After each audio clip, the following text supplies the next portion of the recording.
केंद्र सरकार या दिल्ली के उपराज्यपाल दिल्ली की अरविंद केजरीवाल सरकार की अलग अलग मामलों में जांच करवा रहे हैं। इन जांचों में अब एक मामला और जुड़ गया है।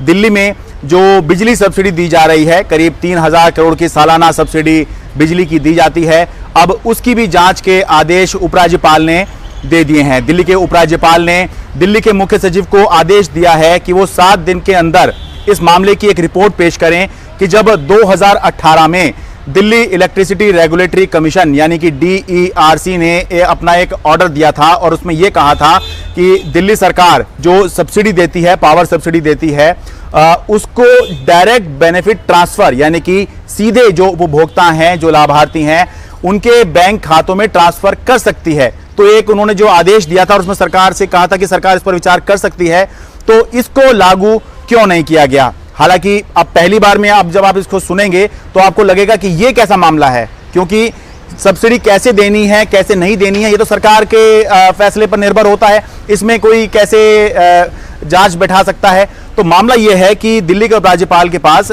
जो है शिकायतें आई हैं। कुछ लॉयर्स, एमिनेंट लॉयर्स, जूरिस्ट और जो लॉ प्रोफेशनल हैं, उन्होंने एक शिकायत की है और उसमें उन्होंने कई सारे आरोप लगाए हैं और एक घोटाले का आरोप लगाया है पावर सब्सिडी के अंदर। आरोप यह लगाया गया है कि आम आदमी पार्टी के 2 नेता हैं या आम आदमी पार्टी से जुड़े 2 नेता हैं। 2 लोगों के नाम इसके अंदर लिए गए हैं। पहला जैस्मिन शाह हैं, जो कि इस समय dialogue and development commission Delhi के ये उपाध्यक्ष हैं, आम आदमी पार्टी के ये नेता हैं, प्रवक्ता हैं। और दूसरा आम आदमी पार्टी के जो राज्यसभा सांसद हैं ND गुप्ता, उनके बेटे हैं नवीन गुप्ता। इन दोनों को जो है डायरेक्टर बनाया गया है।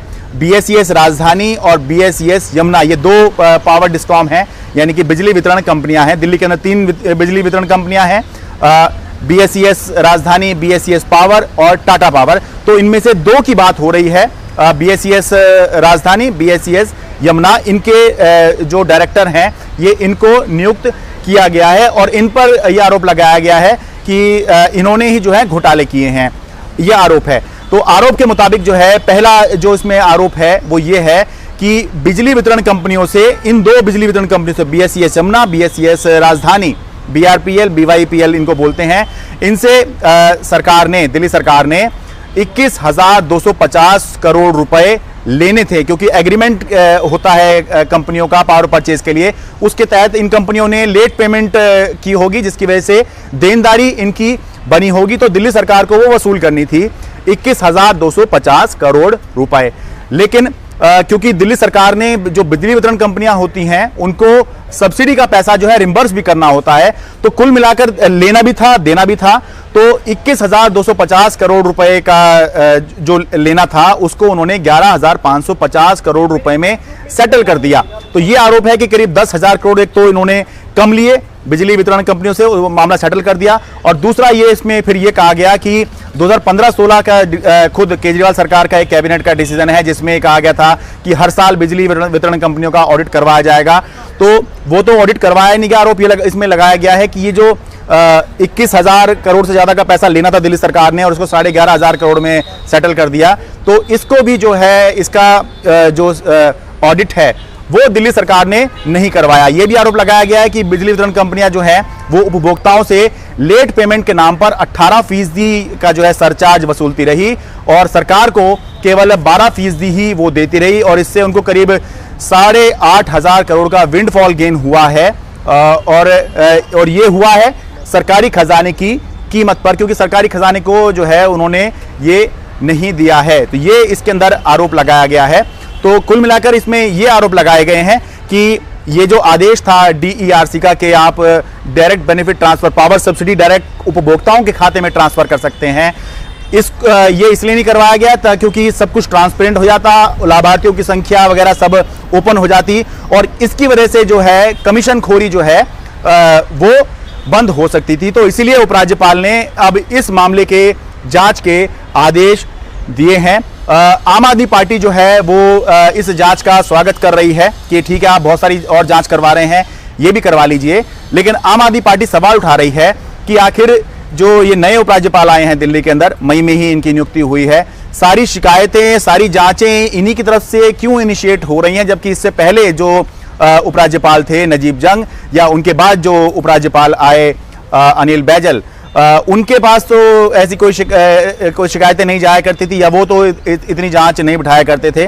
तो एक तरह से आम आदमी पार्टी सवाल उठा रही है कि लगातार जो उनके खिलाफ जांचों का सिलसिला चल रहा है, तो सारी शिकायतें इन्हीं के पास क्यों आ रही हैं जो मौजूदा एलजी हैं विनय कुमार सक्सेना, और सारी जांचों के आदेश यही क्यों दे रहे हैं। सौरभ जी, इसमें आरोप भी लगाया गया कि कुछ लोगों ने कंप्लेंट दी थी, उसके बाद ये सब हो रहा है।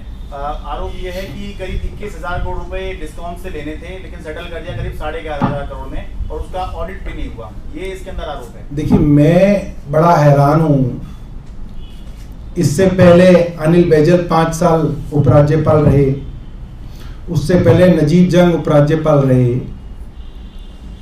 सारी कंप्लेंट विनय सक्सेना जी को ही क्यों आ रही है?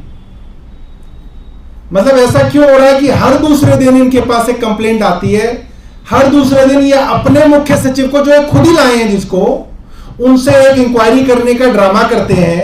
हालांकि इंक्वायरी रिपोर्ट बनी रखी होगी, पहले इंक्वायरी रिपोर्ट बनती है, फिर कहते हैं कंप्लेनेंट तो ढूंढ लो कहीं से, अच्छा इनसे करा लो, अच्छा नहीं तो प्रवेश वर्मा जी को कह दो, अच्छा नहीं तो उनको बुला लो, वो कहां गए विदुड़ी जी, उनसे एक कंप्लेंट डलवा लो।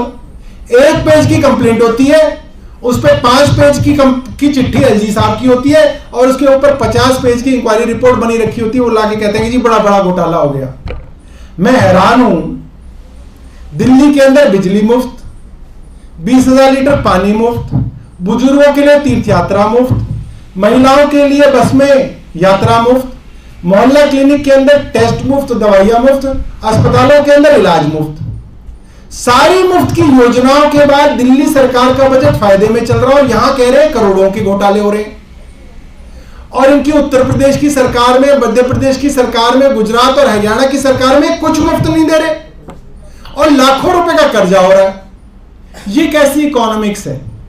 यहां सारे घोटाले हो रहे हैं, सब कुछ मुफ्त चल रहा है, बजट फायदे में चल रहा है। वहां सब ईमानदारी से चल रहा है, कोई चीज मुफ्त में नहीं मिल रही, और करोड़ों का जो है कर्जा होता जा रहा है। सिर्फ और सिर्फ अरविंद केजरीवाल की लोकप्रियता से चिढ़कर, घबराकर, ये भारतीय जनता पार्टी का षड्यंत्र है, एक और षड्यंत्र है। स्वागत है जांच का, खूब जांच कर लीजिए, मगर सब्सिडी बंद नहीं होगी, दिल्ली में सब्सिडी जारी रहेगी।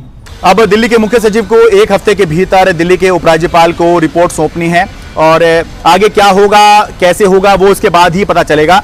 लेकिन ये बताना जरूरी है कि आपको याद होगा दिल्ली एक्साइज पॉलिसी, जो नई आबकारी नीति दिल्ली में बनी थी, उसके मामले में भी इसी तरह से सबसे पहले उपराज्यपाल ने चीफ सेक्रेटरी, मुख्य सचिव को जांच करने के निर्देश दिए थे, और उनकी जो रिपोर्ट आई थी उसके आधार पर उन्होंने सीबीआई जांच की सिफारिश कर दी थी। तो अब देखते हैं कि इस मामले के अंदर क्या होता है। दिल्ली से मैं शरद शर्मा, एनडीटीवी मीडिया।